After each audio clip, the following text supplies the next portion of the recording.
I played T20 game, got 2 days of rest and played again. I played one ODI cricket, got 2 days of rest, played again. শান্তর সাথে আমার I had a very good discussion, very long discussion. World cup স্কোয়াডটা কি হবে তা জানি, তবে আন্দাজ করা যায় যে একটা দুটা হয়তো এদিক সেদিক হতে পারে, বাকি 11 জনের মধ্যে 9 জন তো এমনি বলে দেওয়া যায়। আসসালামু আলাইকুম সুপ্রিয় দর্শক বন্ধুরা, বর্তমানে টি-20 বিশ্বকাপে বাংলাদেশের স্কোয়াড ঘোষণাকে কেন্দ্র করে যেমন সারা দেশে আলোচনার তুঙ্গে রয়েছে, ঠিক তেমনই বাংলাদেশের টপ অর্ডার ব্যাটসম্যানরা যেভাবে টি-20তে ব্যাটিং করে যাচ্ছেন, সেই সাথে এই সকল বিষয়গুলোকে কেন্দ্র করে আলোচনা এবং সমালোচনার তুঙ্গে রয়েছে।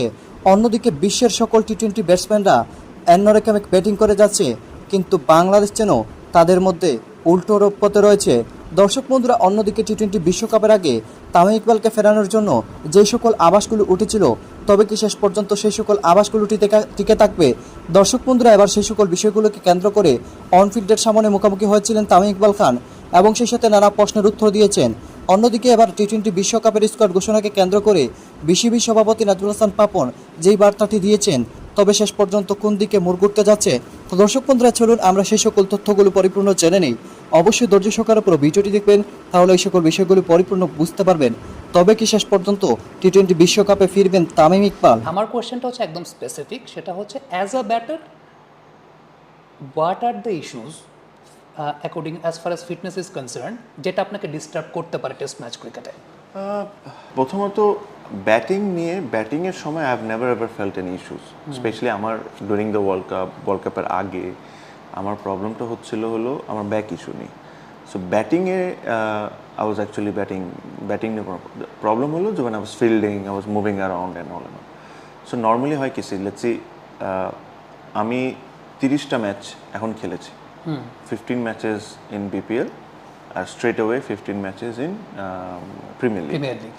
সো আল্লাহর রহমতে I didn't had any back issue, আমার ভালো অবস্থায় আছে, ভালো যাচ্ছে এসে। বাট একটা জিনিস মনে রাখতে হবে যে I played T20 game, goat 2 days of rest and played again. I played one ODI cricket, got 2 days of rest, played again. When you play continuous for 5 days, you never know. This might come back, this might not come back. আমাকে যদি কেউ এখন বলে যে can you play a 4-day game tomorrow, yes I probably will, আমার খেলতে কোনো সমস্যা হবে না। বাট আমি যখন 4 দিন খেলবো, আই ডোন্ট নো কী হয়। সো ব্যাকের তরফ থেকে এখন পর্যন্ত I am in a very good space. Fitness wise থেকে আমার কাছে মনে হয় there is a lot of work to be done. দুই জিনিস আমাদের এখানে মিডিয়াতে দুইটাকে এক করে ফেলতেছে, ইন্টারপ্রিটেশনটাই সমস্যা। Wrong. Injury is one thing, fitness is one thing. ঠিক আছে, ফিটনেসের দিক থেকে I have a work to do.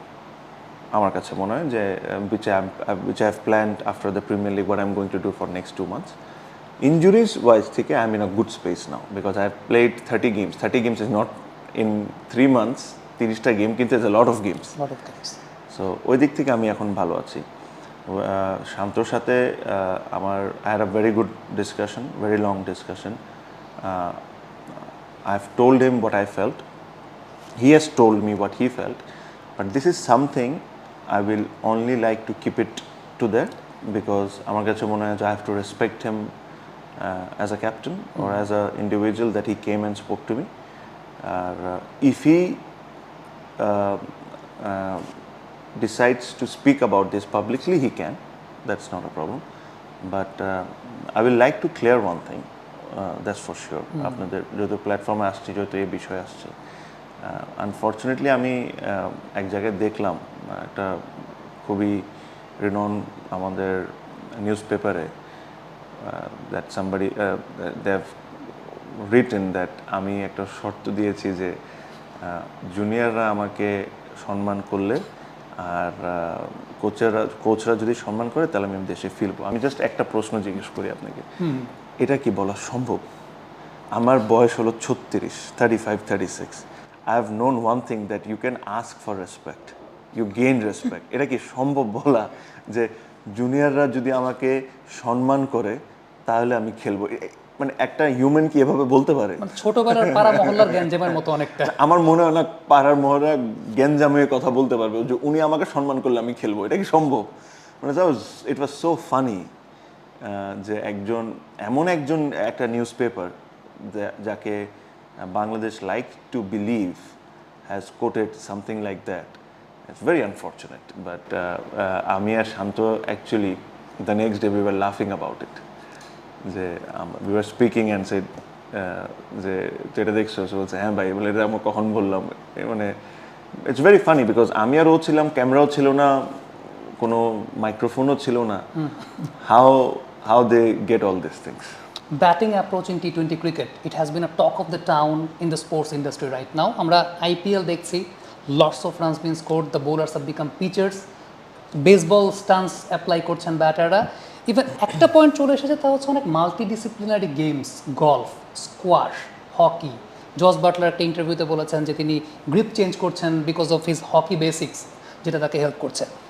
এই জায়গাটা কোপ আপ করার জন্য তামিম ভাই আপনার কাছে মনে হয় কিনা যে আমাদের বাংলাদেশে কোচিং প্যাটার্ন একদম রুট লেভেল থেকে পরিবর্তনের প্রয়োজন আছে কিনা? কারণ যেভাবে ফাস্ট ফরওয়ার্ড গ্র্যাজুয়ালি চেঞ্জ হচ্ছে, সেই জায়গাটা কোপ আপ করাটা খুব জরুরি কিনা?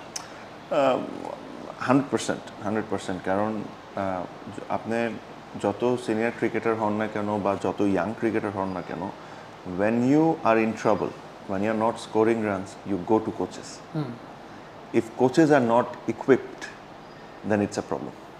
So let's say আমরা যারা টপ লেভেলে ক্রিকেট খেলেছি বা খেলছে, আমাদের একটা অপরচুনিটি আছে কি আমরা বেস্ট অফ দ্য কোচেসের কাছে যেতে পারি, whether it is local, whether it is overseas, we have that access. But there are other players as well who is going to represent Bangladesh, who have represent Bangladesh. What about those? So আমার কাছে মনে হয় coaching is in আমাদের sector থেকে, অবশ্যই আমি কাউকেই ছোট করতে চাই না, I respect all of them, but if I ask you, name me 5 good coaches of Bangladesh batting নিয়ে, I think you will struggle. True. I think you will struggle. I'm sorry. I'm extremely sorry. I respect everyone, but I'm being honest. World cup স্কোয়াডটা কি হবে তা জানি না, তবে আন্দাজ করা যায় যে একটা দুটা হয়তো এদিক সেদিক হতে পারে, বাকি 11 জনের মধ্যে 9 জন তো এমনি বলে দেওয়া যায়। যারা আছে প্রত্যেকের উপরেই ভরসা আছে।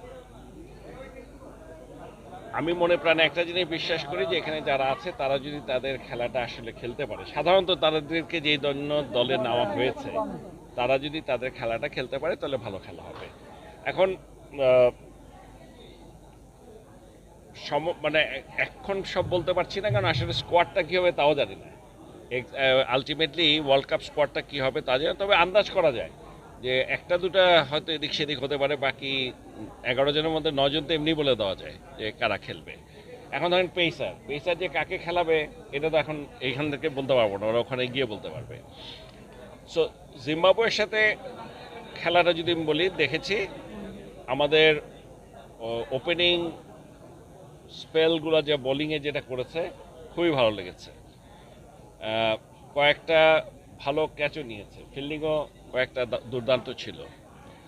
সেদিক দিয়ে আমি বলবো যে ওপেনিংয়ে আবার আমাদের ব্যাটিংটা ভালো হয়নি, মানে হয়নি বলতে আমি বলছি ওদের যে পোটেনশিয়াল সেই অনুযায়ী হয়নি। কিন্তু যে জিনিসটা ভালো লেগেছে যে আমাদের তৌহিদ হৃদয় ধারাবাহিকভাবেই খেলে যাচ্ছে, তানজিদ তামিমও খারাপ না, অ্যাগ্রেসিভ একটু লাগবে। তো দর্শক বন্ধুরা, আপনারা হয়তো পুরো ভিডিওটি দেখে এবং ওই সকল কথাবার্তাগুলো শুনে আপনারা হয়তো ইতিমধ্যে বুঝতে পেরেছেন অনফিল্ডের মুখোমুখি হয়ে তামিম ইকবাল স্পষ্ট বার্তা দিয়েছেন, এবং বর্তমানে বাংলাদেশে টি-20 ব্যাটসম্যানরা যেভাবে টি-20তে ব্যাটিং করে যাচ্ছে তা সত্যি দুঃখজনক। যেখানে বিশ্বের সকল ব্যাটসম্যানরা টি-20 ব্যাটসম্যানরা অন্যরকম একটি উত্তেজনাপূর্ণ ম্যাচ শুরু করেছে, অন্যরকমভাবে ব্যাটিং করে যাচ্ছে স্ট্রাইক রেটের দিক দিয়ে, সেখানে বাংলাদেশের ব্যাটসম্যানরা যেন নাজেহাল পরিস্থিতির মধ্যে রয়েছে। তো দর্শক বন্ধুরা, আপনারা পুরো ভিডিওটি দেখে এবং এই সকল আলোচনাগুলো শুনে আপনাদের কাছে কেমন হয়েছে অবশ্যই কমেন্ট করে জানিয়ে দিবেন। তো দর্শক বন্ধুরা, ভালো থাকুন, সুস্থ থাকুন, আল্লাহ হাফিজ।